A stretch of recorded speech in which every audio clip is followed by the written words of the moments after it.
Hello, welcome to this Wargamer. I'm your host, Rob. Welcome to a special, unannounced, unscheduled show. Unscripted, yes. And I'm joined by Mr. Tom Layton. Hi, Tom. How are you?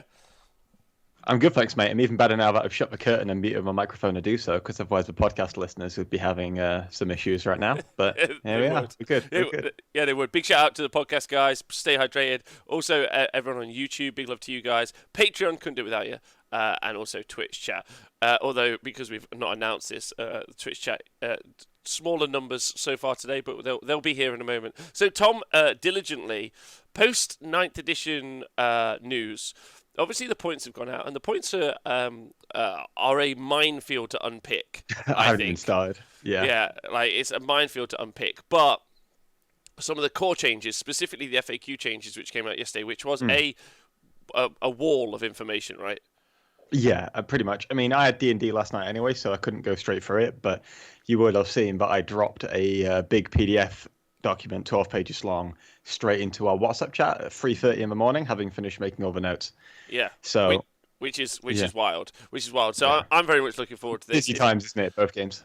Yeah, I'm Rob. This is Tom, and we because it's the first time you've experienced us, and we're going to be going through. We're going to be going through the FAQ information for everyone, and then generally just having a chat about it, which is good because especially off the back of kind of the points and understanding some of that element, the game still feels like there's more to come out. Obviously, we know points and we know some of this stuff, but like I still don't know who. I don't know if Gazgul, for instance, who's on my painting desk right now. I don't know if he is going to be like Mortarion or Magnus in that Supreme Commander role and is going to generate me some CP pattern. We don't find this out in the updates, do we? We also don't find out if Grey Knights and Thousand Suns are going to be keeping the Psychic Focus rule from the big FAQ 2, which allowed them to smite without penalty to the next smite they cast, right? So there's a few things still missing. We're going to have to wait for all the rules to come out. But also, even the rules that we do have, we don't really know what they mean because you can't really work them out in context. Whereas before, when you'd have a big FAQ drop and you'd go, oh, here's a big change and here's another big change. We'll play some games with all of the other same rules and then we'll get to see how these rules work and interact and impact the game. Whereas now, everything's changed. So it's not like, oh, well, this change is going to mean this because you haven't factored in all the other like hundreds of extra factors that have gone into the game, right? Like all of the points changes, all of the rules changes, the board size changing. You can't really break it down individually, but we can go through the bits of information that have changed so you can start to break that down, especially when you're not actually playing games as much because of COVID. Yeah, exactly. And a big love to Innes Wilson, for subscribing for a year, and also generally for just being a legend in the 40k community. I thought he'd turn up, so I've put my background specifically to upset him. So good. Also, maybe we're going up for a team tournament up there soon, and I'll be very excited. I believe he's already filled it, but we'll have to see. Damn it! No, it's very quick. His events are very popular. Wow. They let you use any old models up there. Okay, well, right. So let's start going through these, shall we? So the first one, and obviously of most import to everyone, is Space Marines, right? Of course. Well, of course. How could we skip over the designer's commentary, Rob? Oh, we've introduced a new color in FAQs. Goodness me. What was the designer's commentary change that we missed? If you're reading along at home, there are two different colors on the FAQs. The blues effectively mean it's rules that have been updated for 9th edition, and the oranges / reds / whatever are just the erratas and FAQs. So that's pretty much all the designer's commentary says, and then we can step straight into the Space Marines. So in the Space Marines FAQ, they've effectively updated a lot of terminology. So they have updated snipers with the new wording on Lookout Sir. So that's things like the Instigator bolt carbines, the Eliminator rounds, the sniper rifles, etc., etc. They've also updated the camo cloaks. So beforehand, what camo cloaks were doing were giving you an extra +1 to your save when you're receiving a benefit of cover. But of course, now benefits of cover aren't necessarily a bonus to your save. So what camo cloaks do is they still give you a +1 to your save above what you would have had before. But now it happens when receiving benefits of cover rather than receiving an additional +1 to your save. Oh, okay. So yeah, you need to get cover to also gain the bonus, but cover also is -1. So this is a straight buff, right? So I get -1 to hit and +1 save. Effectively, it's a change to the cover rather than a change to the camo cloaks, because beforehand you were getting an extra +1 to your save for having the camo cloaks because you get a +2 rather than +1. Now you get an extra +1 to your saves because you have camo cloaks to give you a +1, while the benefit of cover is different. So the question is going to be whether the cover is better or not. So is -1 to hit better than +1 save, for example? It's going to depend upon what's shooting you, but it's also going to depend upon what the benefit of cover is, because by the sounds of it, you're going to get different kinds of benefits. All right, good. Okay. Cool. So carrying on, power of the machine spirit has been completely removed, and all rules similar to it have also gone. And previously it allowed you to move and fire heavy weapons without penalty. So that is something you could already do in 9th now. So that rule is kind of redundant. So to save that kind of stuff, they've just removed it, and now it's a lot easier. Okay, perfect. Yep, Perfect. Cool. On a similar vein, land speeders have also had their rules updated. So what they now do is units in open-top vehicles suffer the same negative penalties or effects that the transport they're in does.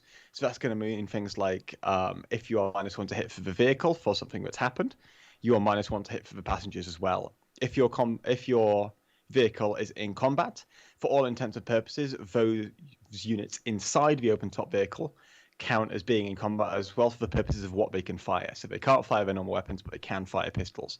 They just don't count as vehicles. Other vehicles that have been changed as well, so I've seen Power of Machine Spirit and Land Speeders, are drop pods. So now drop pods and their occupants do not count towards your reinforcement limit. So that could open us up to see a lot of drop pod armies that are just all drop pods. Although I'm interested to see how much the table size changes are going to affect them. Yes, I think any deep striking stuff is genuinely a problem. We've talked about this on the show a little bit before. Obviously, we're going to see. I think, in my opinion, board control is going to be as much of an issue as it was previously. Especially because the game, obviously, those primary points and scoring those primary points, it's so focused on getting those. I think maybe they're in a worse spot. I'm not sure what you think. For drop pods, potentially. I mean, if you're coming down turn 1, the options to screen out completely are kind of neutered, I guess, as well. But also, it's hard to drop them in to get them into combat as well with the kind of changes there. So I'm looking forward to seeing how it works. I still don't know drop pods are going to be great, because I feel like you can alpha strike with Marines in better ways, aka taking free Scorpiuses, free Hyperiuses, and free Thunderfire Cannons with Imperial Fists. So that's a pretty good way to do it, right? So I don't really see a place for drop pods at the minute, although that could change based on the missions and how important it is to pressure your opponent's backfield. Okay. All right. Well, so I'm on to page 2 now. Yep. So this is more specific stuff. So there are some questions. I'm going to start at the bottom of this one because it's not that important. There are lots of questions in these FAQs about how things with +2 modifiers work. And effectively, it's all about you apply all the modifiers, and then if at the end the modifier is above +1 or below -1, then you just cap it at that. So it's you apply the cap after you've applied all the modifiers. So it's pretty simple in that way. The other things are pretty much you've seen some wording changes just to make sure that it's relevant for the new rules. For example, the Crimson Fists refuse to die warlord trait. You can tell I'm an Eldar player. That has been reworded for getting up outside of combat, because when you get up, you had to get up outside of combat. That's now changed to engagement range terminology. The successor trait is now also changed to combat attrition. That is one that makes it harder for you to run away from morale. That's now combat attrition rather than morale. And then the Imperial Fist Warlord trait has also changed to reflect the new cover wording. So it's now cover benefits rather than getting the benefit of cover for a +1 save. You also have White Scars, which I think is interesting. And so did the Games Workshop FAQ team, apparently, because it was so good. They put it in the FAQ twice. So I've got a screenshot of that, the same question in there twice. Now, a lot of these ones that are similar to White Scars have actually taken the same change. So now it is you do not suffer the penalty for advancing and firing assault weapons, rather than being able to move and fire heavy weapons without penalty. And the same goes for things like Simhan and Rusted Claw from Genestealer cults. So these things have all taken the same tweak, because moving and firing heavy weapons isn't as much of a problem as it used to be beforehand, right? Yes. So that has seen that specific update. So all assault weapons basically, well, not all assault weapons, but generally if anyone was allowed to advance and fire their assault weapons previously without it being an issue, like move and fire heavy weapons before, now it's just changed to you can move and fire assault weapons without penalty. And some of them, if it's specific to biker units like Simhan and Rusted Claw they also count your heavy weapons as being assault. Oh wow. Okay. All right. Well, we've already heard rumors of the dreadnought, the White Scar dreadnought, right? That's the Yeah, thing. yeah. Yeah, that's the thing. Okay. All right. That Sweet. should be, especially the chaplain dreadnoughts. Games Workshop need to hurry up and make some more of those apparently Oh, because they're they're legends getting now. They're so they've been legend for 6 months. The most under the radar broken unit that keeps getting bought and no one does anything about it. Well, they're legends, so hopefully that'll fix it up. Yeah, I guess. So moving on, we've got the Space Marines successor books, and now there are 6 of these. So most of these in here kind of incorporate a lot of the changes that were already seen in the Space Marines book. So I'm going to mainly go through the changes that are unique to these books. So for example, in Ultramarines, you have Guilliman's wording is updated similar to the Crimson Fist Warlord's trait I talked about in terms of engagement range. It is important to note, though, they have clarified that you can only use your command point reroll for certain things.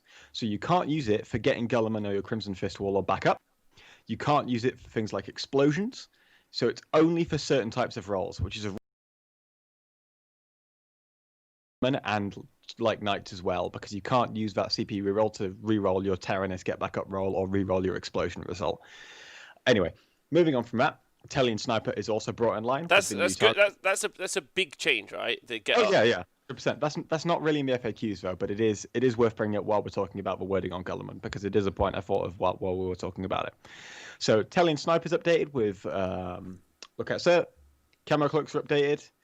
The Ultramarines calm under fire stratagem, not for stratagem, but warlord trait. So Ultramarines have a chapter tactic where they can fall out of combat and shoot, but they do so at a -1. They also have a warlord trait that allows units within 6 inches to not take the -1 penalty from falling out and firing. Yeah. And that has been updated with the engagement range wording, right? Yeah, I believe so, yeah. So the next thing that you have specific for Ultramarines is the Overwatch stratagem, which is defensive focus.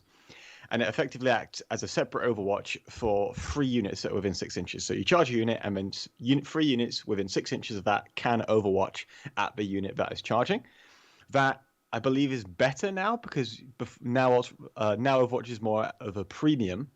You are effectively, it is more value for that Overwatch, right? it's still not doing any more than it previously was, but it's just allowing you to Overwatch as you previously were in the previous edition, whereas before you had to pay for it whereas now you have to pay for 1 unit, right? I don't really know how to word this. Yeah, no, that's right. Yeah, it works. I mean, it's the same resource, but it gets you more stuff for the resource. Yeah. So it's a big positive, like especially as Marines, depending on which units you're using on, sometimes you can be firing a lot of shots, like, so it's a bit of a positive, like, and especially with the change to charges, right? So the fact that you can't be making long bomb charges, and if you end up losing a bunch of guys in Overwatch, it's a big buff. It's a buff, I think. Like, it's definitely a tool that the Ultramarines now have, right? Yeah, it means they keep their tools in a similar vein to how Tau are keeping theirs, right? So Tau are also able to Overwatch as though it was the last edition as well. So whereas basically they're getting something at the original cost, whereas for everyone else that cost has gone up, right? Because now you have to pay for your Overwatch. After that, you get into the questions. Now, there was a question about defensive focus, which is what we've just talked about. I wasn't sure what it was asking. The other question was about Cronus. So it was asking, do you get your bonuses for slaying the Warlord if you kill the vehicle that Cronus is in? Yes. And the answer to that is no. You have to actually kill the guy running around between the vehicles, just, doing his thing. Imperial Fists, moving on. How do you feel about that for Ultramarines? Because obviously one of the most common armies that we generally see, right? Like, well, not common. That's not fair. That's not actually accurate at all. Sorry. One of the most famous sub-factions that are available. Like, do you think this is good? Do you think this puts them in a better spot? I feel like Ultramarines are always in kind of a spot where they're good depending upon the meta, right? So I took Ultramarines over Imperial Festival under GT specifically because of the meta. So I took them because they had access to a relic called Seal of Oath, which allows you to reroll to hit and to wound against one particular enemy unit that you pick at the start of the first battle round. And that is really good for Plague Bearer-based armies, which was seeing a lot of use at the time. So that's why I take it. Ultramarines are never bad, but they do have a niche that can be inserted into to fulfill a role, which is kind of weird because Ultramarines are kind of meant to be like the jack of all trades post boys rather than like the niche that you call upon when you need something done, right? Hmm. I like where they are in the game, but it doesn't really make sense with their narrative. Does that make sense? It does. It does. Well, they do have that tactical acumen. Yeah, but there's the problem is like all of these chapters have got access to a lot of the same toolkit. So really, it's about the extra rules that you slap in on top. Yeah, 100%. Which brings us to Imperial Fists. Yeah, which is good. So a lot of this again is just rewording. The Architect of War Warlord trait is updated for new cover rules, and Lysander's morale impact is also reworded for combat attrition. The Refuse to Die Warlord trait also updated for engagement range, and the Relic Sniper they have access to is also updated for the Lookout Sir rules. The big change I saw here was the Bolster Defensive stratagem, which has been overhauled. So now they have a stratagem which is one use only, and it lasts until the unit it was used on makes a normal move, advance, charge, or heroic intervention, and it gives them +1 to their armor saving throws. Wow. So that is the first stratagem that we've seen that acts indefinitely until you make an action. That's actually that's. I mean, maybe it's because it's thematic to sit with a fist just standing there, but that's actually like. I mean, if you get that on the right unit, that's amazing, right? I probably also should update my own terminology as well, because I probably shouldn't say until you make an action, because now saying the word action carries a certain connotation, right? Yeah. Until you make a move specifically, right? So you can stick it on a unit, and so long as that unit stays still, then it's got +1 to its armor saving throws until it otherwise moves. Yeah, that is rad. Yeah, yeah. I'm into that. What type of move? Normal move. Heroic intervention. Yeah. Because now they've also broken down all that kind of wording, which I feel like it won't make a massive difference most of the time, but it's one of those things where it's good to have the clarification, right? It's a nice toolkit, even if it's not particularly accessible. No, but it is a nice toolkit change, right? For the Imperial Fist, again, giving them the option. Yeah. All right, who's up next? More of these indefinite stratagems as well as new books come out. I think that'd be really cool. So next up is Iron Hands. They literally saw no change. Okay. Next up is White Scars. They only had one change other than the normal Space Marine book, and that is their Master Snares Warlord trait is tweaked for terminology. So that is where on a 4+ you can prevent a unit from falling back if it's in combat with your Warlord. So now they've updated that for engagement range terminology rather than within 1 inch. So that's been updated as well. Moving on from that, we have the Raven Guard. They've seen 2 changes. Shrike's Blackout ability is now edited to fit with the new terminology that is Lookout Sir. And the Relic Ex Tenebris is now also updated for that, along with the Silencer Pistol. So a lot of the things they have access to now updated for the Lookout Sir terminology, because we know the Raven Guard are all about sniping out characters and getting +1 to wound against those. Yes. Other than that, we've got Salamanders. They have also seen no change. So I also have heard it's very complicated to build a Salamander's army at the moment. Like, they're all over the place, rules-wise. Someone was talking to me earlier. I didn't like they said it was really complicated, and I thought, well, actually, that's not something I overly want to investigate right now, because so that's a side note. Don't worry about that. But Salamanders, no change. No change to Salamanders at all. But we have seen some changes. That is not the end of Marines. To a couple of individual box sets. So there is an FAQ for the Urban Conquest box. I actually had to Google what this was because I didn't know what it was. It's all of the rules changes in here off of a hermetically sealed game that is Urban Conquest and the stratagems you can find for that specific game. Go and check that out if you're interested in that. I'm probably not going to cover it here because I don't know what any of it means within the context of that game. The other change is for the Indomitus box, and it is the change we were talking about for a while, and that is what you could previously do was Storm Shields would give you a +1 to your save characteristic, which meant that you had a 1+ armor save. And when that happens, you only fail on unmodified rolls of 1. And of course, your AP value of your gun when you're shooting this unit modifies the roll, so therefore you can't actually wound them unless they physically roll a 1. Yes. So it just completely bypasses AP characteristics. They have now updated this to make Storm Shields a 4+ invulnerable save, and give you +1 to your saving throws rather than your save characteristic. So now it acts as a modifier to the roll rather than a change to your characteristic, right? Yes. They've also clarified that that Storm Shields in the book of Codex Space Marines and Storm Shields in the rules for Indomitors are two separate entities. And you should continue using Storm Shield's rules in the Codex Space Marines unless using the Blade Guard veterans and the captain and the lieutenant. I can't wait for them to try. Yeah, I can't wait for them to try and clarify that more in the future. Which Storm Shields you got? The Storm Shields. Which one? Let's be honest, Rob. They'll probably clarify it by releasing another Space Marine Codex a year after the previous one. So that's one way to do it. So yeah, that works. It's not really an issue. So that's pretty much it for Space Marines, unless you've got any more questions on any of that kind of stuff. No, do you feel like that was complimentary enough? Like, I mean, we've seen some points changes as well, previously, but I feel like Space Marines are set to be pretty solid in this edition right there. That's the only thing I can really add to it. Yeah, I mean, I need to still see the context for all the I need to actually play some games and see them actually play, because all the rules have changed anyway. There's probably going to be a few things that we haven't thought of right now at all, agreed. And that's going to have a massive impact upon the game as well, because let's say there's a list we haven't even thought about that's going to be bodying everyone, and then everyone has to react to that. That's going to be more impactful than the actual silly what was I going to say, the actual rules, because for example the thing that defined the meta most in early 2018 wasn't the rules themselves, it was how well 10 Flying Hive Tyrants worked in them. Yes, I understand what you mean. Yeah, we've had a question in this chat from Just Nikos. He says, "Do you think Iron Hand's Super Apothecary needed a nerf? With his 6-inch bubble of +1 DPR seems super silly." There we go. Yeah. Okay, good. Great question. Said, do Iron Hands need a nerf? And Iron Hands Apocalypse. It doesn't matter if they're terrible. Yes, we do. Haven't got to Grey Knights yet, Joshua 1191. We're going to get to them a little bit later. Okay. So we're just doing the main vanilla Space Marine book here, and then I'm going through the list that Games Workshop have put up and just kind of going through those. So next up, we have Sisters of Battle, if you have a slide for those. I do. And give me a sec. When we were talking about cover rules, and specifically what the cover blocks, one of the things that came up is the Triumph of St. Catherine. And the Triumph of St. Catherine is effectively a big base with a bunch of sisters on it. So it's counted as one unit with 18 wounds, but it's just a bunch of sisters on a base. And we were saying, haha, you can now shoot that basically effectively squad of sisters when it's behind some terrain, because it's got 18 or more wounds.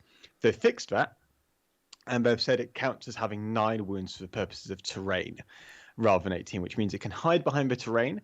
I'm interested to see what the significance of the 9 wounds is, because it says it's only for the purposes of terrain right now. I don't know if it counts as a character. Well, it is a character, isn't it? The Triumph of St. Catherine. But if it only counts 9 wounds for the purposes of terrain and not for the purposes of lookout cert, it's still targetable most of the time, right? Yeah, I think it's just to fix what is effectively the terrain thing. Yeah, because it's got quite a small, physically low profile. So you can see you can see a knight above a bit of terrain, fine. But yeah, it doesn't make. Have you ever seen those human pyramids? Not when they're on their backs, when they're proper gymnasts and they're standing on the shoulders and all that. You just got these sisters walking around the board on each of their shoulders. Yeah, it's it's exactly like that. The chat doesn't seem to think it's a particularly elegant fix, but we'll love to know what you guys think. So leave some comments about that. They've recognised it's a thing. Well, they've at least done that. They've at least recognised it's a thing. Yeah. The first step to realising you have a problem is to fixing a problem is recognising it exists. Okay, have recognised it. Now let's work on the actual fixing thing. Okay. So we have got a couple of changes in the Sisters Battle FAQ as well. They've given their fortification the keywords breachable, heavy cover, light cover, and scalable, which is a theme you'll see across most of the fortifications in the 41st millennium. They have given the mortifier's ability, that is Blaze of Agony, the ability to make the heavy bolters assault free. I believe I have to say I still don't know what a mortifier is. I'm mortified you don't know. So am I. I should know what every unit in the game does, even if it's utter bollocks and will never be used. No idea what that is. Sisters players, that probably means something to you. Enjoy yourself. It's also Assault 3, so who cares? It's also a heavy bolter, Rob, so there's at least 3 or 4 things in that sentence that I don't care about. Anyway, moving on to Devout Serenity, that has been updated for combat attrition rather than morale. And then the only question you get in here is, why would I use multiple miracle dice to continuously buff my modifiers? And the answer is basically, you don't. because that would be silly because you're getting no value because there's still a cap.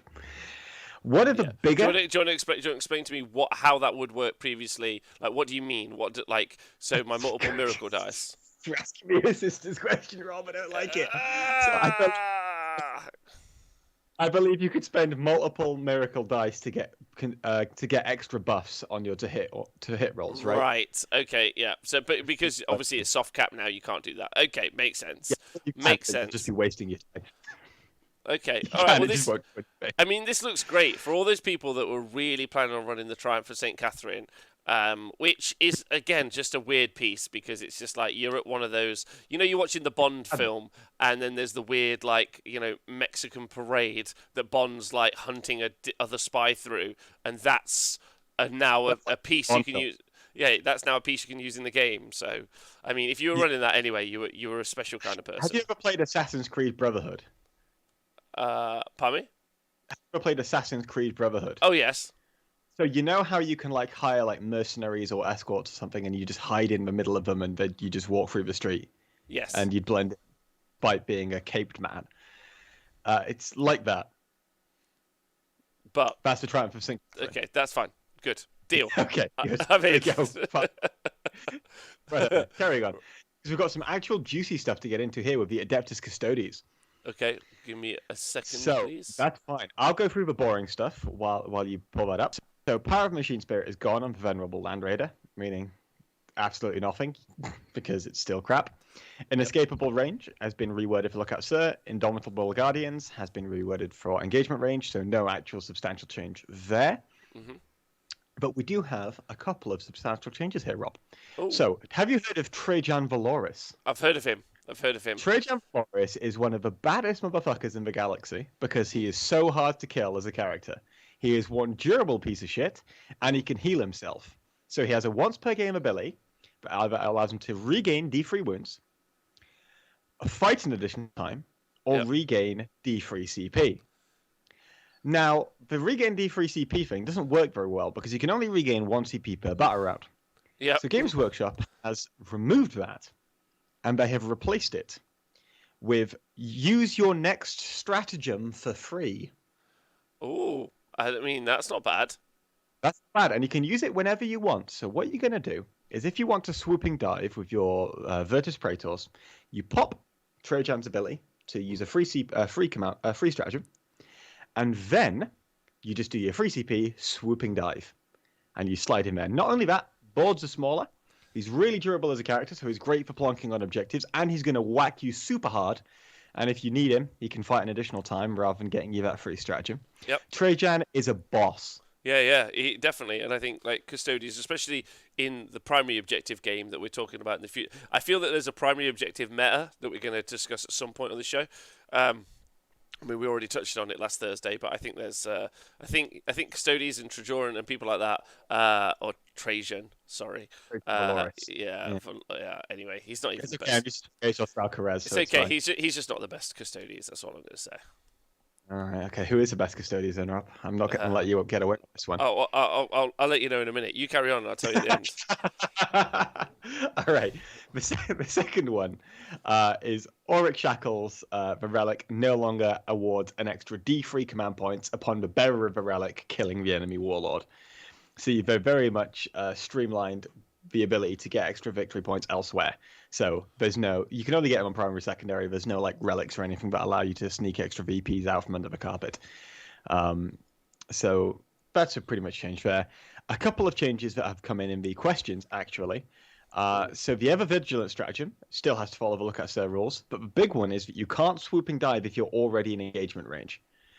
So a lot of what people were doing previously was trying to swooping dive even if you're already in combat to make a charge despite being in combat, because there was nowhere saying you couldn't charge if you were already in melee. One more time. Sorry, Tom. So the question was effectively, can you use the swooping dive stratagem, which is a free command point stratagem that allows one of your biker units to make a charge at the end of your opponent's charge phase? Yes. And the question here is basically, can I do that if I'm already engagement range? And the answer is now, no, you can't do that. Well, that's good. Yeah, it is. That's good. Yeah, it's a good neatening up. Also, just FYI, my favourite Custodes is Constantine Valdor. Right? Pardon me? He's Is also just the best Custodes, right? Okay. FYI. But All yeah, right. whatever. Gets a little bit more. Go on, please continue. All right, fair enough. So to continue, we're on the Adeptus Mechanicus, your favorite one, Rob. Yeah, Okay. yeah. But we know based on points, and I think maybe the sub game that is primary objective Custodes are really hitting it out of the park in this edition. And the shorter boards as well. I think that could be really cool. Also, they're kind of a cheap, so I might get myself a Custodes army just because I like painting big naked dudes. Yeah, financially pretty viable, really, as an army if you want to run them.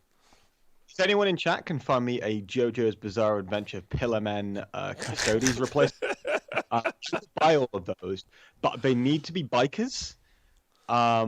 Unfortunately, I don't really fancy getting that Kickstarter section. I've already found them, don't worry, but I need them. Okay? I'm going to paint naked Nickers. Their armor is their bulk, okay? Maybe the guys at the Ram Ranch can get it for you. Yeah, a Ram Ranch cowboy. Anyway, Adeptus Mechanicus. Okay, so the first one is a bit of a change. So there are a lot of things in the AdMech army that that cause additional hits on a 6+. Don't remind me, because we're about to be heartbroken. But please continue. Yeah. So Nikos is quite a lucky man. So what he has in his Necron army is he has something called Tesla. So on a 6+, he gets 2 additional hits with his Tesla weapons, and you can buff that with things like My Will Be Done and some other rubbish, and you can make that happen on 4. Because it's a 6+, you can modify your dice to make it hit lots of times, right? Yeah. That has been left alone because Games Workshop love Necrons because they've got a book coming out and they like money. Unfortunately, AdMech don't have a book coming out, and Games Workshop don't like money from AdMech. You see, they don't like money on things they've already sold. Extra money. And as someone who owns 12 Dragoons, this is heartbreaking. Yeah. So things like the Infiltrators, Electro Priests, Sindonian Dragoons, Electrostatic Gauntlets have had their rules changed. It's very sad. To unmodified 6s to hit. Which makes them, by the way, like much worse. Yeah, because previous version was you hit on 6+. Because they had a data tether, you could actually give them +2 to hit for a CP, and it meant that they had exploding hits on 4s, but they also hit on 2s. And so if you had a canonical, so you're rerolling 1s. So it made them very reliable in just hitting, but also you could spike some huge numbers in the to-wound rolls, but now that's gone, and it's effectively made them useless. So it's a massive change. So Nikos saying the Tesla rule won't remain unmodified. Quiet Nikos, I'm using this as a stick to beat Rob with and make him feel victimized. It's okay. It's okay. I live my life feeling victimized. It's fine. So, Radium Giselles and Transoranic Aquabuses have been reworded for. Really proud of you. Thank you. I've heard you say that word a lot of times, so I'm kind of used to it now. So they've been reworded for Lookout Sir. That's fine. The Onaga Dream Crawlers are now no longer crawlers. And what Crawler did was it allowed you to only advance D3, but you ignored the hit modifiers on heavy weapons. Now you ignore that hit modifier anyway, and your crabs can now advance for full D6 if they want to.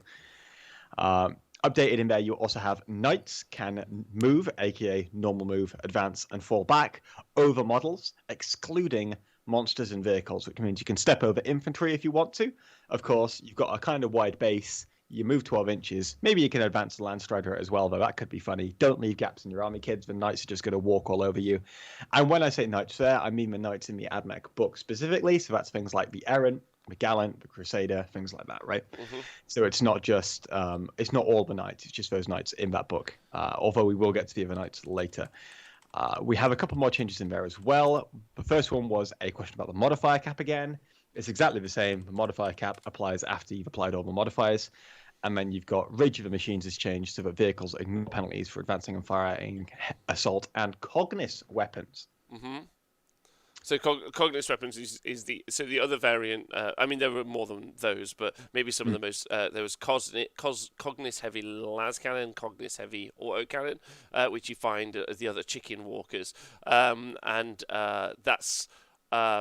For advanced fire and heavy assault and Cognis weapons, that's actually pretty decent because there's you could previously give them +2, but there's they've got, it doesn't matter. It's good. You just really don't like the previously given +2. Take a shot every time you say that.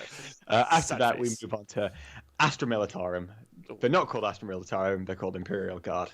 We're going on to the Imperial Guard pre-order errata in a second, and again, we've got a lot of wording changes here, specifically for Ratlings. Yeah, specifically for Ratlings. Ratlings have got a lot of wording changes just because they are snipers. So, Lookout Sir is now included in the wording for their snipers. They have also been reworded for Cuff, so the same change that you saw to Camo Cloaks is applying to Ratlings because they had a similar rule anyway. Mm-hmm. The Valhallan Doctrine has been reworded for combat attrition. Yeah. It also quantifies what blast weapons are, although I couldn't work out what the blast weapons were because the sentence was a mess, because it was like there was a comma between every word and I wasn't sure which ones I was meant to count. It was very weird. Okay, good. The Grinding Advance rule for Lehman Russes has also been reworded for the new movement phase terminology. By the way, I absolutely love how Scrivo has like straight copied and pasted what I wrote here onto the thing. They look great. They work really well. Even include the sentence is a bit of a mess, TBH. Hey, people need to know. People need to know that this sentence is a bit of a mess, to be honest. Straight honest, because it's exactly what I wrote in my private show notes, and now it's just all out. So it's just like, my actual opinions are on the slides. That's absolutely fine. Go Recon Stratagem has also been updated for engagement range wording. Send in the next wave specifies that cost reinforcement points, which I believe it did anyway. Then we get into the kind of stuff that's kind of more limited. So Sly Marbo, for example, he now also gets the changes to Ratlings that happen to Ratlings with Lookouts on his Ripper pistol, and the additional +1 to his save while receiving the benefit of cover for his one with his surroundings rule, which again is basically the same as Camo Cloaks. There's some Marbos in the chat, excellent. And then, do you know who Rain and Race are, Rob?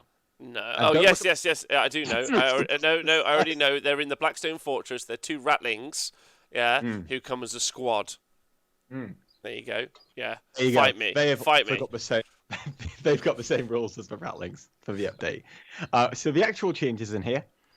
Nope. So super heavy vehicles have been reworded. Yep. So that they declare charges in a turn in which they fell back. And so they can declare charges. They can declare charges, yes. Okay.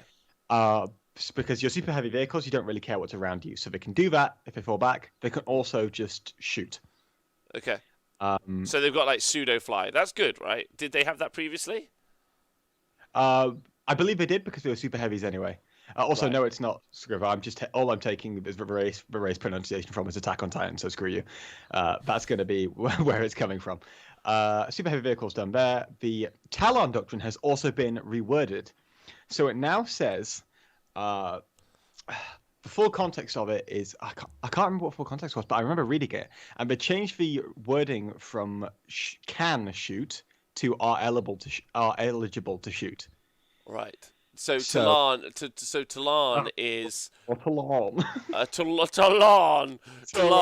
Talon was, I thought it was the range one that made. But I'll go and double check. That's fine. We can go on to the next section as well because it's not like massive. That's pretty much all it is for guard. I remember reading the Talon stratagem. That's where the Talon doctrine because that's why I'm really annoyed now because I know I remembered it. But anyway, there's so many things. It's just leaky brain. It's okay. I'll move quickly on to the Blood Angels and Dark Angels if that's okay, mate, because there aren't too many changes in here. Yes. So Blood Angels have seen all of the same changes that Space Marines have seen with regards to Camo Cloaks, Sniper Rifles, Drop Pods, Land Speeders, and Power of the Machine Spirit. And the same goes for Dark Angels. They've both seen that. They've also both seen a quantification of their blast weapons, specifically for Demolisher Cannons and Vindicators. But Dark Angels have couple of little tweaks in their wording as well. So, for example, Grim Resolve has been reworded for combat attrition, and Speed of a Raven has been updated for the new terminology as well. Moving on from them, we've got factions that have changed a little bit again. So, DEATHWATCH have also seen a couple of updates. DEATHWATCH. DEATHWATCH. Yeah, yes. DEATHWATCH. Again, taken off their life. Drop pods have also been updated. The rest of these are unique. So the Vanguard strike ability for veterans is updated with movement terminology. So it now works in the new edition. So this is one's going to get confusing. Inceptor strike on Inceptors in intercessor units has been updated to reflect new movement terminology. So that's when you stick a model which traditionally has the fly keyword in a unit that traditionally does not have the fly keyword, stick it into that unit and then give it the fly keyword, and then you're saying that those models can fall out over units. Yeah, and also fall out and shoot, right? As previously was, but now units that can can't fall out and shoot now though. Fly doesn't allow you to do that. Yeah. Synaptic Severance has been updated with a new lookout set terminology. That's when you're trying to snipe characters. And Overkill, the anti-Necron stratagem, has been slightly tweaked. So now it's beforehand. What it used to be was you use this before at the start of your opponent's turn before they use any reanimation protocols. I mean, you'd shoot them, right? Or it'd be a -1 or something. I can't remember what it was. Now it's you use it when the unit uses its reanimation protocols ability. So I believe what you'd do is you'd watch your opponent roll the reanimations, and then you'd use it then. It isn't really very clear which one happens first, because I feel like if it's a -1, you basically end up picking your unit, picking a unit, and then say, right, this unit I want to -1 to it, because you could see something else, res a bunch of dudes, and then say, right, I now need to use that stratagem on something else, rather than having to at the start of the turn. So it's a slight change in ordering, which is a very, very, very slight buff to the stratagem. Yeah, and Crazy 8 in the chat is making a good point. He's saying that it's a hint that you can reanimate at other times than just the start of a turn, which might be one of those bonuses that Necrons need, really, for that attrition game in their new codex. But obviously we haven't seen that yet, so we are to wait and find out. Yeah, but the rate the leaks are going, you never know. Great Knights are the next one up. They don't really have too many changes. There's Power of Machine Spirit that's been removed from the Land Raiders, and Interceptor Squad's personal teleporters have been updated with the new movement terminology. And again, as we alluded to at the start of the show, there's no mention of Psychic Focus anywhere. So I'll just clarify that a little bit, because effectively what Tom's saying is obviously you have the new edition, 9th edition, and then there's a bunch of FAQs for taking 8th edition books into 9th edition, which are also available on the website. Unfortunately, there were some updates like the match play FAQ, which went out last year, which actually wasn't a specific FAQ for any particular book or even an edition. Yeah, it was just an existing additional set of rules, so a bit like a supplement kind of thing. So there's no clarity right now as to whether or not that applies. Obviously, like instinctively, I feel like it shouldn't and doesn't apply. However, like there needs to be some sort of like yes or no answer, very simply on that stuff, right? Yeah, absolutely. Because especially when we've said in the designer's commentary, if we've removed a rule, we're going to tell you about it. The example being Power of Machine Spirit being plastered all over here, saying they've got rid of it. Whereas there's nothing saying they have got rid of it or they're going to keep it. Yes. Which makes me think there's probably going to be something in the Grand Tournament book. I'm really hoping it's in there, because, I mean, we were having this discussion yesterday. Nikos was saying, oh, good, because it was complete bullshit anyway, how much damage you're able to do with the smites in addition to the other stuff.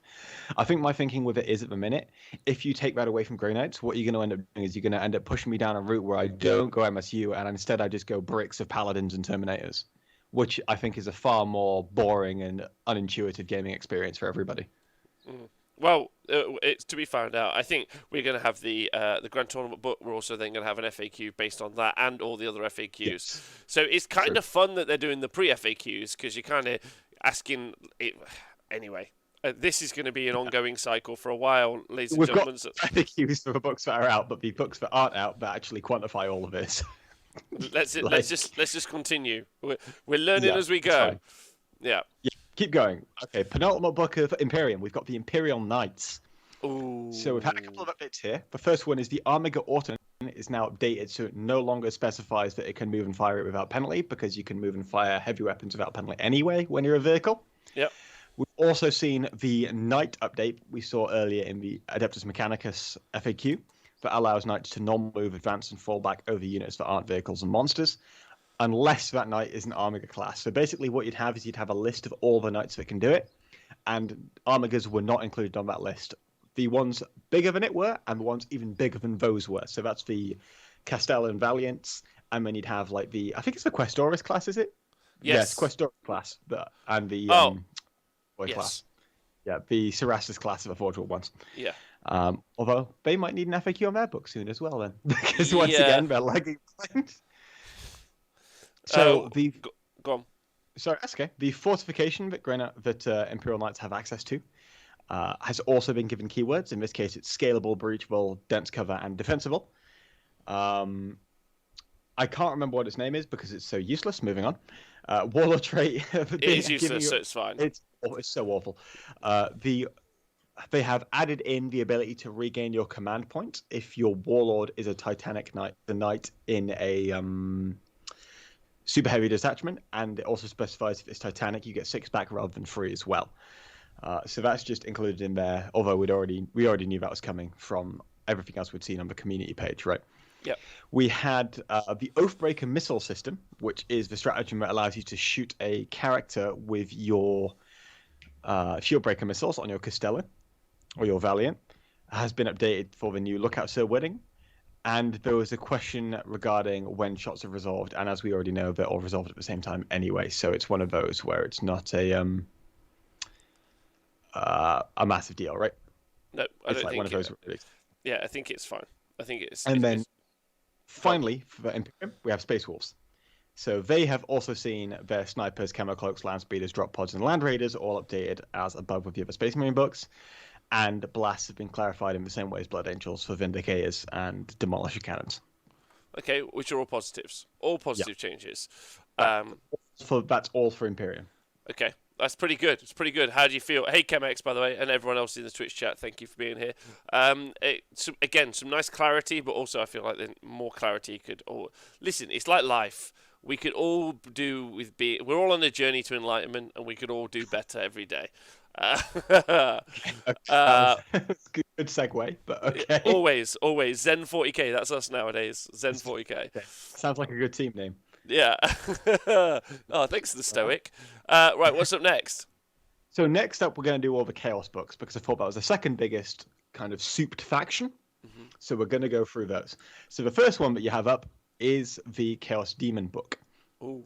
Okay. So a lot of these classifications are on what you do with a Chaos Spawn when you make one through Fate Weavering it, or Bolt of Changing it, or Gift of Chaosing it, or something like that. And all of those have been updated to reflect the new engagement range terminology, rather than saying it must be placed more than 1 inches away from enemy models. It just says engagement range. Nice and snappy, nice and easy. We also have a clarification on miasma resistance, because in the same way that you have lightning fast reflexes in all the Eldar books, you have miasma pestilence in both the Chaos Demons book and in the Death Guard book, and they are to be considered the same psychic power, so you can't just cast it twice. And what do they in do? A psychic phase. And miasma pestilence is -1 to hit on one of your units. Now, obviously, that's capped at -1 anyway, but it's just applying an additional modifier to get through another +1 to hit. So you can't stack those because they are considered the same power for all rules, intents, and purposes. So you can't have a Chaos Demon character cast Miasma Pestilence and then a Death Guard character cast it, because they are the same power. Damn it! Why do they keep nerfing us? I know, right? I'm so sorry. It's not like you were totally doing that anyway, right? So on the same vein of the fortifications, the Feculent Nalmor, which I will not refer to by its other name because the factory. You could call it a factory. I could call it something else, which I'm not going to do. All right.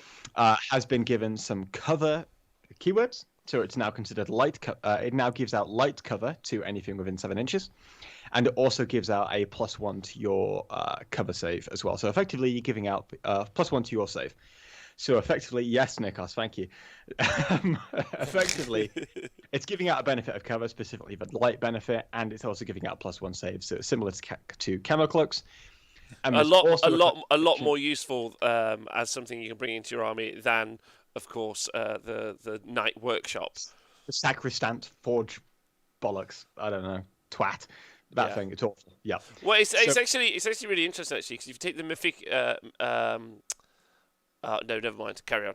I'll talk about that later. Lightfallers, yes, that'll be in the Death Guard section, but we can. Yeah, no, it's just there's a lot of abilities to add that into chaos generally, which I think is interesting. But please continue.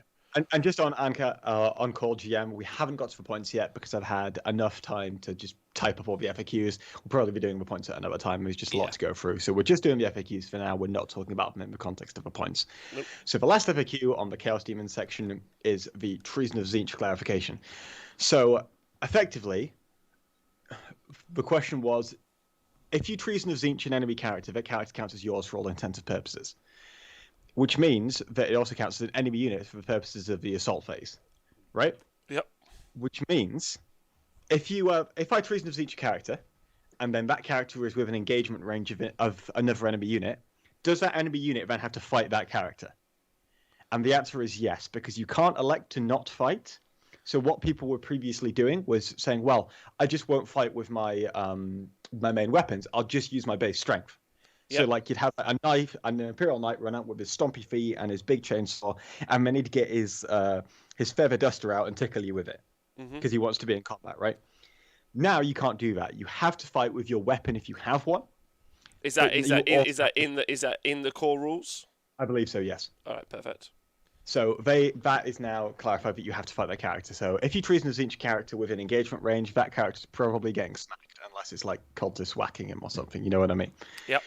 But you can still manipulate pile-ins to get as few guys hitting as possible, right? Yes. After Chaos Demons, we're on to Chaos Knights. So they have got most of their changes in a very similar vein to the Imperial Knights. So a good example is autocannon on the War Dogs, which are effectively the Chaos version of the Armiger. They have also had their ability removed because now you can move and fire without penalty anyway for heavy weapons, whereas before they needed some wording to say that they could do it. The command point regen is exactly the same as regular Imperial Knights for the purposes of where your Warlord is and what detachment it goes in. And your Knights, excluding Armigers, can move over non-monster non-vehicles in the same way as other Knights. Also, their Shieldbreaker missiles have also been updated for the purposes of the Lookout Sir rule. And that's pretty much it for the Chaos Knights. Yeah, the only exception is, little point to note, is the Imperial Knight. The Imperial Knights ended up getting some of their chassis weapons just for free, but that didn't actually transfer over to the Chaos Knights. So, they just don't like. They just put yeah, Games Workshop don't like chaos. Confirmed. Yeah. Or Admech apparently, which is good. You deserve some pain. Your no, don't worry, Admech. We're fine. We're fine. You just have to take the worst looking model in the game, just a bunch of shooty robots. Like they just do this just to upset Jim Vessel because it is bloody funny. But big love, Jim. Which is next? All right, next up, got Chaos Space Marines. Yeah, baby. We have seen some normal clarifications again. So Fire Frenzy, for example, has been clarified because you would have to shoot the closest enemy unit. But what if the closest enemy unit is a character and it is eligible for Lookout Sir because there's a unit that's closer that you can't see? Well, now you just shoot the closest eligible unit. The closest unit that you can target gets shot by Fire Frenzy, and that is, I believe, Fire on Death for Emperor's Children, what they call Noise Marines. There you go, that's it. Gift of Chaos, we were talking about the spawn earlier. That has been updated for the new engagement range wording, so you can't place it within engagement range of units. You also have specified that you need to spend reinforcement points to set up a spawn or a greater possessed when slaying an enemy character with Gift of Chaos. That's in there as well. Demonic Machine Spirit, which is the Chaos version of Power of the Machine Spirit, has also gone the same way as the Land Raiders in the Imperium books. Blast clarified in the same way as Space Wolves and Blood Angels. And then we get into the other stuff as well. So Khan's rule, where he is fighting things in melee, has been updated for engagement range wording. It's not really a substantial change. It's just there to make it work in the new edition. One change that is going to be seen quite a bit is a lot of rules have now specified brackets excluding aircraft. And warp time is one of those. So you can't use warp time to extra move an aircraft. Okay. So it's not like you do a thing, fly it off with warp time, and then just leave it, right? So it's one of those things. And then one of the things that I thought was quite funny is the use of Demonic Ritual, which is an ability that allows you to summon. So you roll a certain number of dice, depending upon what's casting it, and then if you roll equal to or above the power level of a unit, then you can summon it onto the battlefield. And the question was, can I summon a unique character that I already had in my army but is no longer on the board because it's been killed?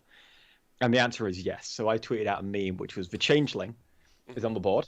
The Changeling gets killed, and then you just summon it back on with your reinforcement points. Which is fun. So that needs some clarity, right? Yeah, I think that's fine. I think they specifically said that you can do that. I don't think I will see it used very often. And it's brought up a good point on Twitter about Epidemius. And when I countered it with, if you kill Epidemius, and then you bring Epidemius back on, does killing Epidemius count towards his tally? That's a great question. And what everyone should do, is find out. Find out in 5 minutes after this small break. We are back. Okay, so. It's a timer at all by like 1 second. It was fine. It was good. We did perfectly. Exactly. So, Epidemus, what was the answer? Is the real question. I don't know. Let's ask for chat. If the chat knows, plop it in the chat. Otherwise, I'm going to move on to the next bit if that's okay. Please which do. Is you're interested in, which is the Death Guard FAQ. So for Death Guard, we have got a couple of changes here. Miasma of Pestilence has obviously been updated. Same as above for Land Raiders and Spawning. So Spawn, new terminology on engagement range, and Land Raiders have lost Demonic Machine Spirit. You've also lost Tri-Tract on the Mythic Blight Haulers. Could you fill us in on what that did, Rob? Do you know? Just ignored moving and firing heavy weapons, because obviously you already got that anyway. Exactly. They've also reclarified reinforcement points are still needed for the Dead Walk again and Curse of the Walking Pox. Now that was already in FAQs, but it's orange anyway, so we're going to have it. And then Cloud of Flies is now reclarified with the new Lookout Sir rules, and you can basically just stack it and make your characters very hard to target. Also, Demon Prince of Nurgle with Wings is now 185 points. Again, I have no context on that because I haven't really looked at the points in depth, but there it is. After that, I think wasn't the Demon Prince of Nurgle basically always about 185 points? Like I see. I never. I don't know if he ever was higher at that point, but it's pretty decent, especially with the increase in other points. But whatever. Okay, what's up next? Next up are the Thousand Suns. Ooh. So on the Thousand Suns, again, we don't got any clarification on the Psychic Focus, but we're going to ignore that for now because we've already covered it. Land Raiders, Spawn, Blast, and Warp Time are all the same as were clarified above. There are a couple of unique ones. Attrition of Leech, of course, also clarified as above as well. Using the Flesh Change stratagem on your Warlord can give your opponent victory points as a result of them being destroyed by it. That is a specific clarification just to make sure that you can't just try and blow up your own character and say, well, you didn't kill it, therefore it's not your point, kind of thing. I get points because I blew up my own character with a perils. It doesn't fly. Damn it. Get into the Eldari stuff, your favorite, Rob. I know you love it. Oh no, is that all Chaos Over? All Chaos Over, yeah. Okay, all right. Well, it seems fine. It doesn't seem overly an issue, to be honest. Okay, Eldari, which one? Craftworld? Craftworld's first, matey. So we have some clarifications on Lookout Sirs. 2 pages makes me mad. It's because Eldar need a lot of clarifications, mate. Elic Night Spear, Mark of a Comparable Hunter, Warlord trait, and Rangers have all received wording changes, specifically for the purposes of the Lookout Sir wording, because they all have sniper rifles or the ability to pick out characters. And Rangers have also had their wording changed. So again, they'd get +2 to their save and cover. Now they get the benefit of cover and an additional +1 to their save. So it's basically the same as Camo Cloaks again there. Now, we have seen some more changes in wording again. The Iron Craftworld attribute has been updated to refer to combat attrition there as well. And staying on the same page while we're here, I'm going to go for the important ones here. So Crystalline Targeting Matrix. What that would allow you to do was it was a 5-point upgrade for your vehicles, I believe. And what it allowed you to do was move and fire heavy weapons without penalty so long as you were shooting at the same target, the closest target. What it now allows you to do is advance and fire heavy weapons as if they were assault weapons. So you'd still take the -1 penalty if you were to advance your Night Spinners. It does make the Night Spinners slightly faster, but obviously it's because you're diluting the buffs and passing off you can move and fire heavy weapons for free anyway to everybody.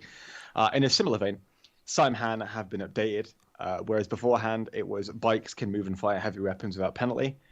Now it is you can advance and fire heavy weapons rather than move and fire without heavy. So that's a bit more of a movement buff to Night Spinners and Falcons and Fire Prisms and Simhan scatter bikes. Okay, all right, rad. Which is I'm not very happy about any scatter bikes getting a buff. I mean, they're not very good. They die like paper, so you know. Okay. You're doubling down on my strength and keeping my weakness, so it's all right.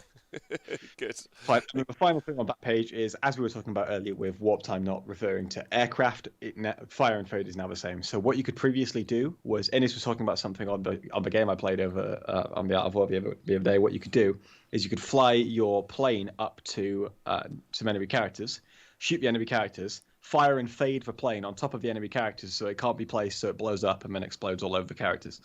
Wow. Okay. It's not a very likely play, but it's funny. So yeah, which is now can't. Yeah, that's a one. That's good. You can't do that now, so that's good. No, they do. That's true. Blackstone Fortress stuff has also been updated because there is a Ranger fellow in there.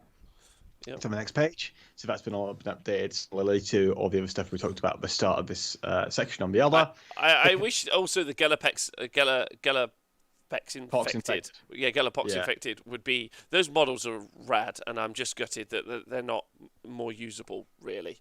But sorry, anyway, what's the next one that we're looking at? Yeah, sure, that's absolutely fine. So just on the Stoic point there, that is covered in the Psychic Awakening FAQ. So it's not. So that's just for the Codex. The thousand. Do you want to explain what that is for the podcast bros? What is, mate? What the question is, and then what the answer is. Oh, right, sorry. So basically, Stoic is just asking where the rest of the Thousand Suns FAQs are. They are in the Psychic Awakening book, which has its own FAQ, which we'll be covering in a second when we get to it. All I'm doing is just keeping you in the chat, mate, to be honest. Yeah, that's fine. Don't worry about it. So anyway, what were we talking about? We were talking about the Vibro Cannons is where I wanted to go. So Vibro Cannons are kind of a weird weapon. So what they do is when they hit a unit, they would then give the next Vibro Cannon to fire at it, +1 to wound and +1 AP on their hits. Now, of course, the modifiers can't go past +1, right? Yeah. So the question was, how does that stack with the cap? The answer is the cap is still there. So effectively, you'll get a +1 to wound after the first Vibro Cannon has hit it, but no more. Although you can keep stacking it to get past things like Armored Resilience and what have you. And then you would still benefit from the additional AP points, but you wouldn't benefit from the additional plus wounds because you're capped at the +1 to wound, right? So they've kind of been shafted a little bit in that one. All right. I mean, okay, I don't mind that at all. No. I want you to know that. They're the static platforms. Yeah. They're also clarifying the fire prisms with linked fire for the purpose of lookout search. So that is the stratagem that allows all the fire prisms to reroll to hit into wound, and also fire effectively from the same point, right? So if you've got one fire prism that has line of sight, you could linked fire the other two, and then they'd all be able to effectively shoot a unit that the one fire prism could see, right?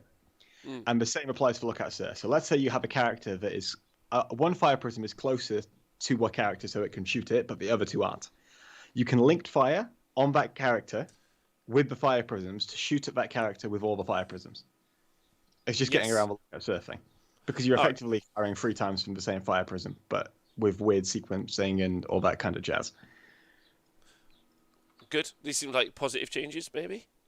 Yeah, but I mean, it's good to get that they got ahead of it, right? So it's good clarification. Yeah, that is good. Next up, Drukhari. I feel like a lot of these FAQs, as in getting ahead of it, are coming from questions that the playtesters have asked. Yeah, I think so too. And then we're here, so now then the next round of FAQs that we get sounds like we're going to get from everyone else in the world asking their versions of these questions, which is interesting when you open it out. I think. Oh, the Drukhari. Drukhari next. So their fire and fade has been updated as above. I'm just going to make sure. Yeah, so it's all on one page, so I can just bounce between these. Fire and fade updated again. You can't use it on the planes. Witch cults, the cult of the cursed blade obsession, has been updated for the combat attrition wording. Failure is not an option, updated for that as well. The hunt from the shadow stratagem has been reworded to effectively make it the same as camo cloaks, and all the instances where you'd have a sniper have been updated for the lookout serve wording as well, including hex rifles. So after that, you've got kind of 2 changes. Earlier, we talked a little bit about land speeders and how things that impact the land speeders also impact the units inside them because they're open top vehicles. The same applies for raiders and venoms. So they've tanked that to the chin as well. The big one is that all Titanic units don't care about your poisoned weapons now. So beforehand, you could win the Wraith Knight on pretty good numbers because it wasn't a vehicle. Now, Titanic, you always win on a 2+ or a 4+, unless the unit is vehicle or Titanic. So the Wraith Knight now gets to tank poison weapons as if it was like a vehicle. I mean, number one, great for all the Wraith Knight players who are out there in the world. I mean, and also following up, Drukhari have really got almost no options for dealing with vehicles and doing maybe mortal wounds to vehicles. I can't think of what they would possibly bring to do that job. You got fusion guns, not fusion guns. You got dark lancers, I guess, and blasters and stuff like that. And Talos, and yeah, like, I mean, we're weird. So actually, no, they've got loads of options. Yeah, kind of. Maybe. We've still got some those are no longer options. Anyway, moving on to the last Eldar faction, which I know you'll be interested in, are the Harlequins. And once again, they only have a small number of FAQs because Rob plays the faction, so they can't get too many. The code is if you want a faction nerf, just give it to me to play. And then yeah, so play out back. Thank you. So it's mainly changes for Harlequins. Their flip belts have been updated with a new movement phase terminology, so that's fall back, advance, normal move, and so on. There's no substantial change there. Same with the Solitaire's blitz move. And the Dreaming Shadow attribute wording has been updated for combat attrition. The only, I believe, substantial change here is the Labyrinth's Laugh stratagem has been updated for engagement range terminology, and it also specifies that you can arrive using it in turn 1. I believe that's something to do with the Webway portal, right?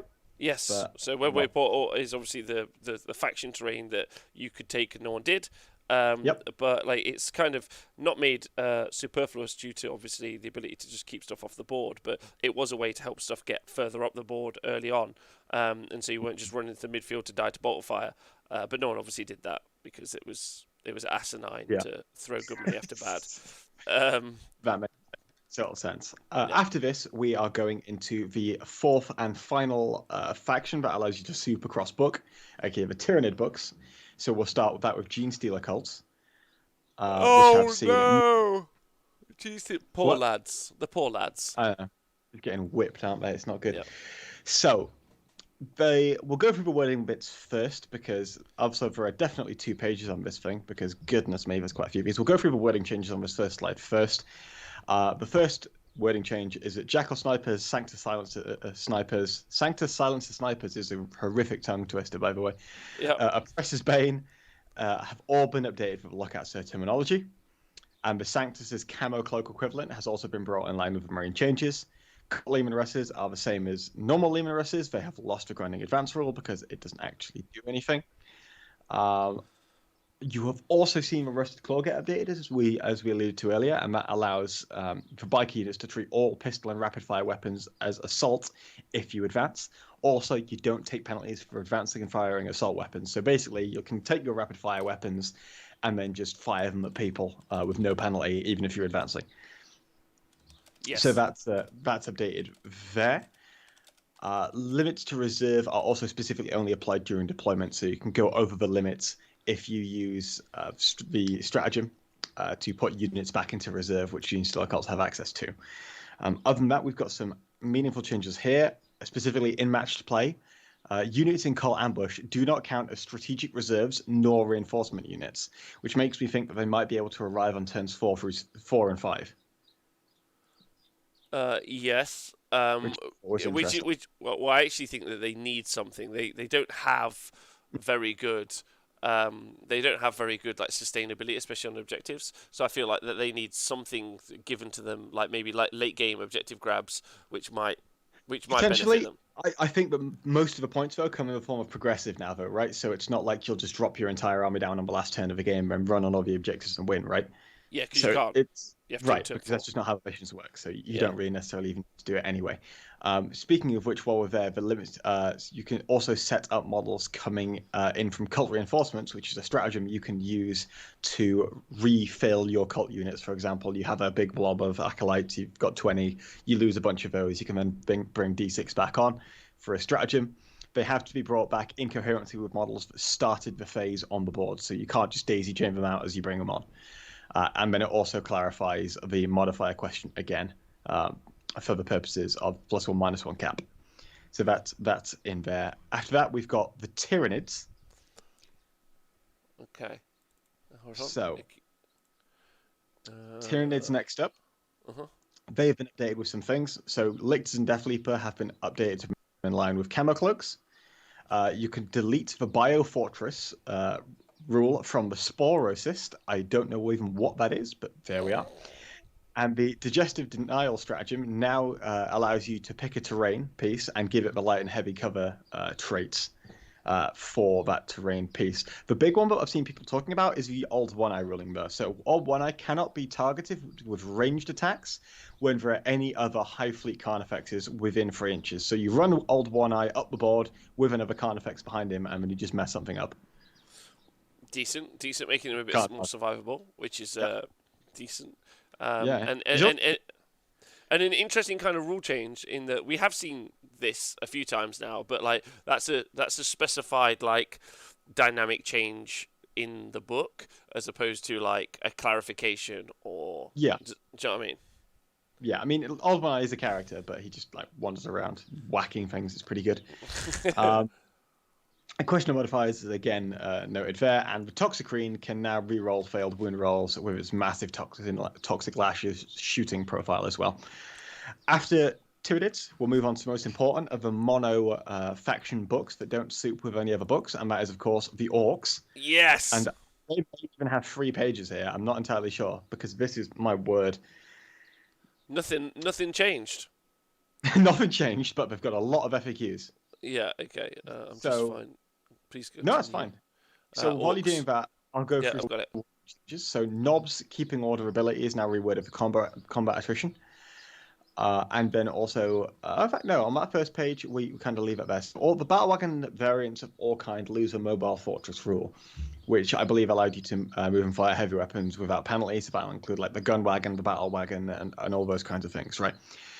You then have some changes to Commandos and Boss Necrot, so they are all brought in line with the Camo Cloak changes, unless you're Boss Necrot, where you get +2 to your save, because Boss Necrot is Boss Necrot, and Boss Necrot is a boss. So his is like a Camo Cloak, but better.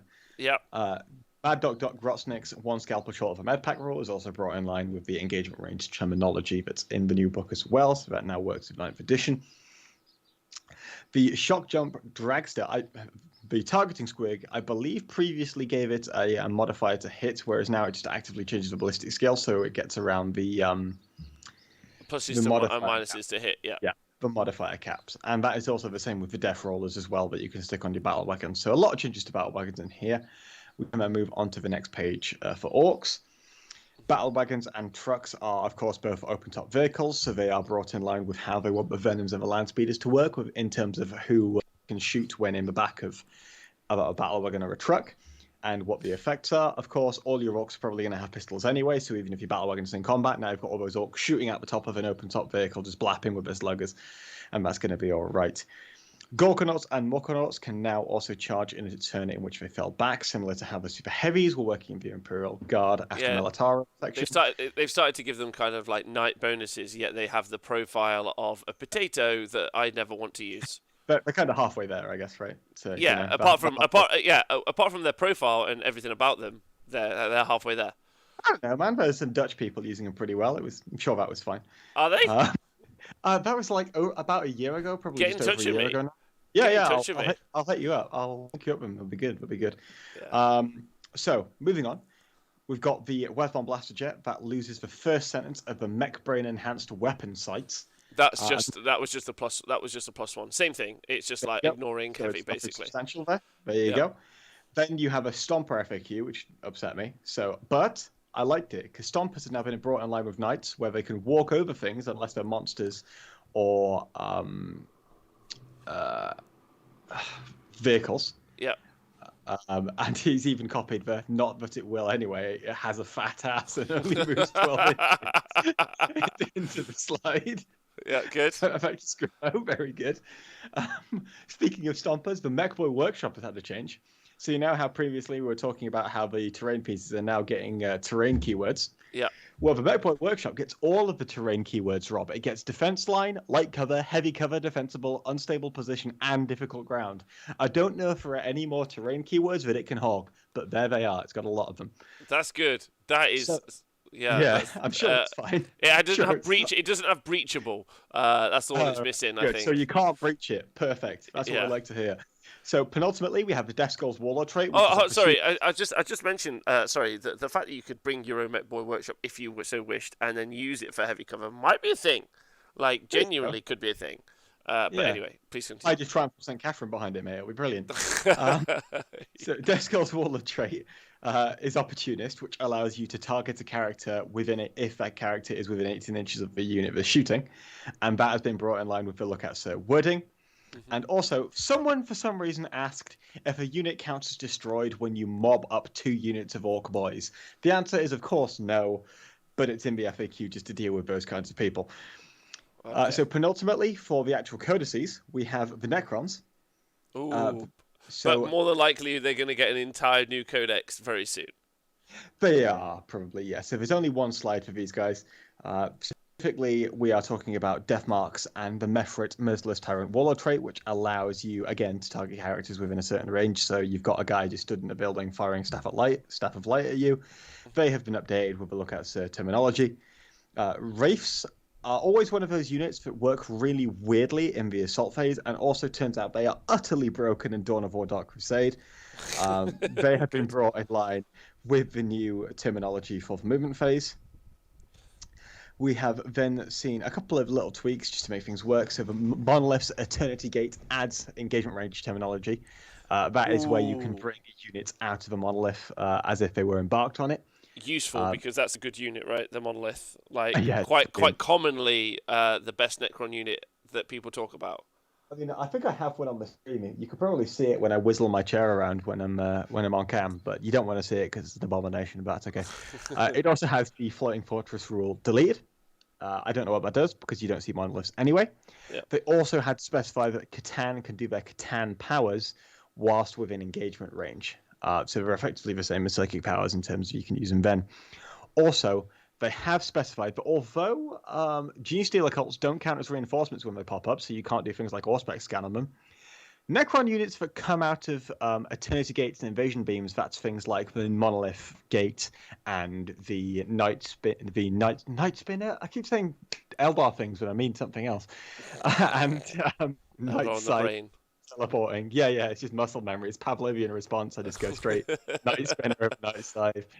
You know, same when I see someone playing Eldar at the club, I just start throwing dice at them, and I can't help myself. Oh, you just taught yourself to just lob dice at people. Just start throwing. It's just like, calm down, Arm. No, settle down. Then after that, we've got the Tau. They are the last codex we're going to cover, but they do have, I believe, at least 2 pages because my word, they got a lot of FAQs for this patch. So firstly, they still Overwatch in the same way they did last edition. We knew about that from the Community Focus Tau article, one of the few things we actually gleaned from those articles. Target lock has also been updated. That previously meant you could fire heavy weapons without penalty. Now it is you can advance and fire heavy rapid-fire weapons, but you do so at a -1, and there's no penalty for advancing and firing assault weapons. Not that you had too many of them anyway, apart from the flamers, I believe, that you could put on them. Riptides also have a Nova Charge ability that allows them to move 2d6 inches in the assault phase. That has now been updated, so you can't move within engagement range of an enemy unit while doing that. Also, while we're on that, Sniper Drones and Grek have been updated for Lookout Sir. Grek, I believe, is the character from, I think it's Blackstone Fortress for Tau, who is very cheap to fill out an elite slot and also allows you to do mortal wounds to a thing once per game, and also is quite a good objective holder. Sorry, my ankle just fell off. It does that sometimes. And Grek has also been updated with the Camo Cloak wording. Now, there's also a bunch of FAQs on Tide Walls. Now, as far as I was concerned, I thought Tide Walls were out of production. So basically, it's now a limited edition crap fortification that you can take. So they have been updated in the same way as land speeders because they're effectively just open top transports for some reason. But you can also still shoot units via an engagement range of a Tide Wall with shooting, and the Tide Wall gun rig variant, because there are 3 types of Tide Wall, can also shoot into combat while it is in combat with things. It's very weird. I wouldn't pay too much attention to that because I don't think you'll see too many anyway, and we never have historically. Storm Surges can also move over things like Knights and Stompers can, but I believe Storm Surges only move 6 inches, and they're on Knight bases. So, so unlikely to. Yeah. Well, I think you physically can't, because if you're going over a base, you've got to be outside of 1 inch on one end because of engagement range, outside of 1 inch on another end, and then you've got to get all the way over the top, and your base is longer than 4 inches.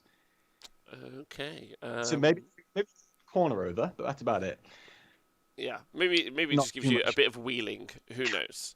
Just a little bit of wheeling. But a little bit of wheeling. Wheeling and dealing. Yeah. Wheeling and dealing. Yeah, I guess it's okay for the fall back over things, maybe. I think because it's totally new for them, because beforehand you could just lock on them. The Seer Warlord trait has been brought in line with the combat attrition terminology.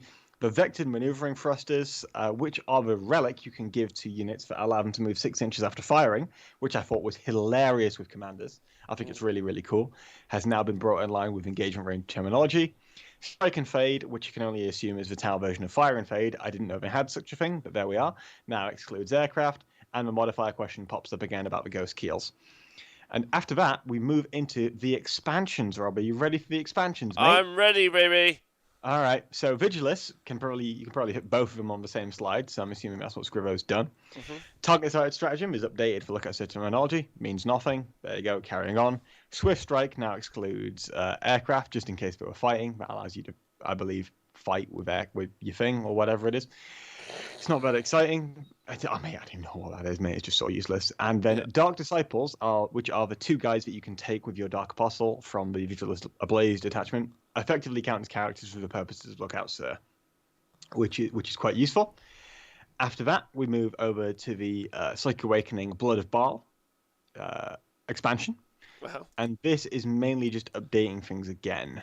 So Dynamic Camouflage is now updated like camo cloaks. The Phobos unit with sniper, as are the Phobos Captain Eliminators and Phobos Librarian, by the way. They're all updated the same way. The Phobos Captain's Bolt Carbine, Eliminators, and Target Sighted Stratagem are all updated for Lookout Sir wording as well.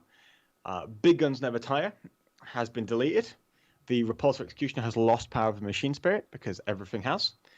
And then you get into a couple of the other changes. So you can add the ranged weapons of the Instigator Bolt Carbine for 0 points and the Las Fusel for 10 points to pages 66 and 67, which I would assume are just the points pages for the Blood Angel section of this book. And they've also updated the Morphic Sinews High Fleet adaptation for the engagement range terminology as well on those. So nothing really substantial in there, apart from the Phobos Levy has been errated so that it knows Smite, and it can know either 2 powers from the Obscuration discipline, which is in the Psychic Awakening book, or it can know 2 powers from the Blood Angels one, which is Sanguinary. So it can't know Smite, 1 power from Obscuration, and 1 power from Sanguinary. It has to commit to one of the disciplines. Okay, yep, good. Next up, we have Faith and Fury for Psychic Awakening. This one is slightly more limited. It doesn't have too many changes in. Headhunter has been reworked for Lookout Sir, of course, just for the new terminology. You can also select a unit that is not within engagement range for the Devout Push stratagem. So that's a unit that I believe that's move again after you've finished combat, but you can do that without engagement range. But that's a Black Templar's thing. It's weird. And then Curse to Spoileries specifies that you can select 1 obstacle or area terrain feature in the second sentence now. So it's basically, again, just bringing it line with the new wording on terrain. Next up, we have the biggest one, which is Ritual of the Damned. Now, again, most of these are the same pretty much as Blood of Baal. You see the same changes for the Phobos unit with Lookout Sir and Camo Cloaks. You see Repulsor Executioner lose power of Machine Spirit and Big Guns Tire deleted. Then you get into some more of the changes. So Impeccable Mobility is updated. So Ravenwing Bikers can advance and treat heavy weapons as assault, and advance and fire assault weapons without penalty, in similar veins to some of the doctrines and what have you we've seen above. and the chapter titles we've seen above as well. So that gives them some more options in addition to the extra range as well. We've also seen it be more clear about doling out what warlord traits Thousand Sons units can take. For example, cult units. We've also seen Sorcerer's Arcana, which says if your army is led by Magnus the Red or a Thousand Sons warlord trait, you can into the start of it. So I believe that's going to be taking more warlord traits and things like that, or picking cults. So Magnus can now go into your cult detachments, I believe. Although I'm sure the chat will correct me on that one because there's a lot of things to go through, right? And we're getting towards the Frame section here. So Magnus can go in where? Sorry. I believe you can go into the cult detachments, but I could be wrong on that one because we were getting towards the 3 a.m. section of the notes for me. I feel, let's Like go for yes right now, and then we'll see what people say. Yes, I'll correct this. It's fine. I don't mind being wrong. It's all good. And then the last ruling on that one is Guided by Whispers. So you can use the Guided by Whispers warlord trait even if the model with it cannot fire Overwatch due to having no guns, unless something else would prevent from firing Overwatch. Having no guns doesn't mean that you can Overwatch, just means that you have nothing to Overwatch with, so you can still use Guided by Whispers if you so wish to do that. The last book we have is Psychic Awakening, the Greater Good. And I am about to butcher a load of pronunciations here. Are you ready? I can't wait. So the 8's Oblatai 9-0's advanced scan feeds. Good. Yeah, you nailed it, I think. Yeah, good. Okay. Allow this model to advance and fire heavy weapons, albeit at a -1 to hit. Now, Scribber's actually modified one of the notes here. So the next one, I have no idea what this means, but I'm going to read it out verbatim for everybody else anyway. Okay.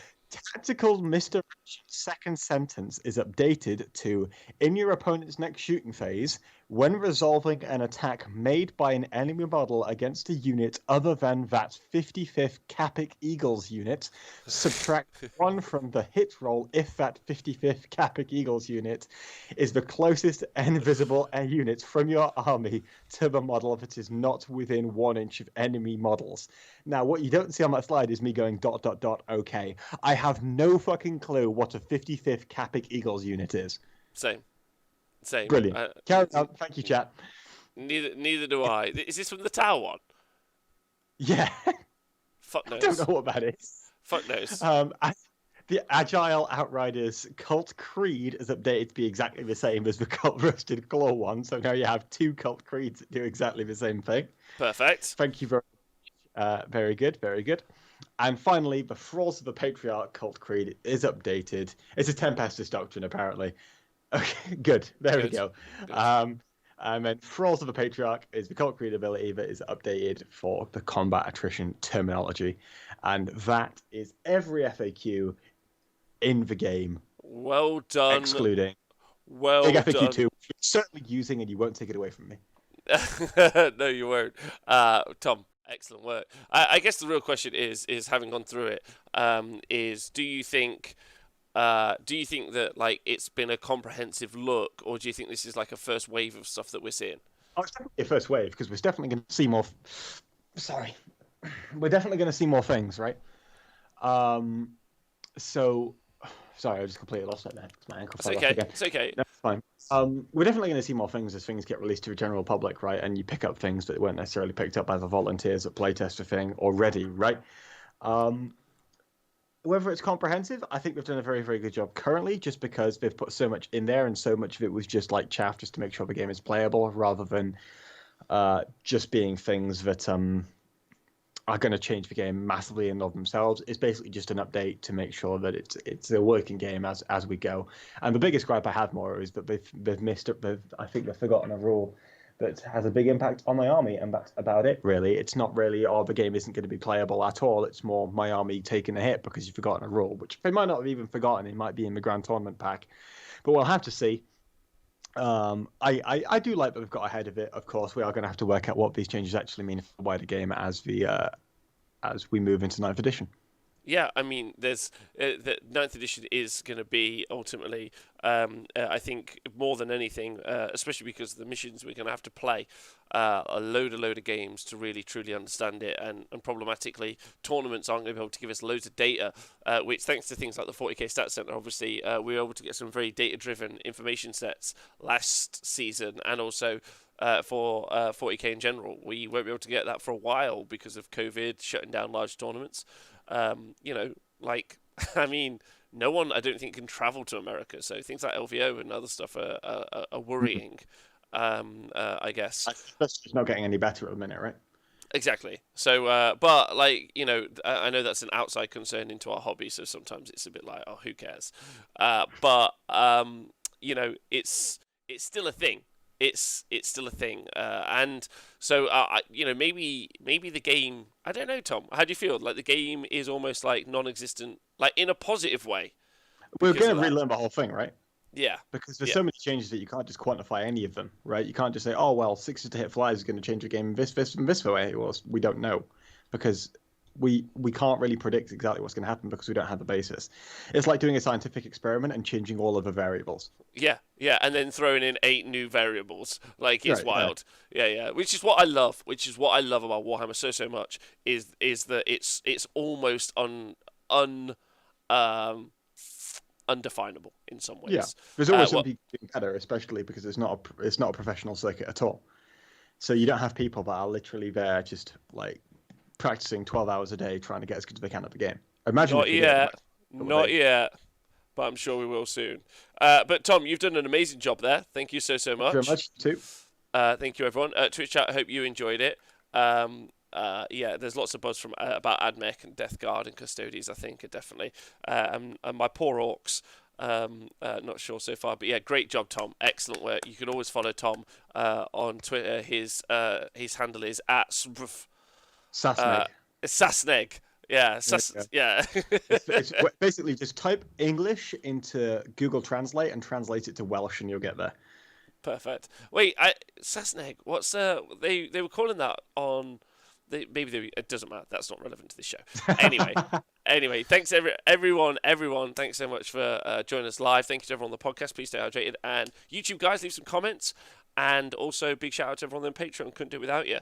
Tom, you got any final thoughts? Any shout outs? Anyone want to say? Yeah, shout out to Gozzy, please. I also want to shout out Scrivo for helping prep the slides today. So you've done a great job. Chemex, big love to you. Chemex has dropped fubs, but he hasn't got a subscription. So I know, right? Get those fubs out. I know. Get those fubs out. There you go. Exactly. Anyway, everyone have a great day. Let us know how you're feeling about 40k. Join us again for the 40k show Thursday night, 7 p.m. British Summer Standard Time. It's a great show. Me, Tom, Nikos, we'll be having a great time. We'll see you soon. Thanks very much.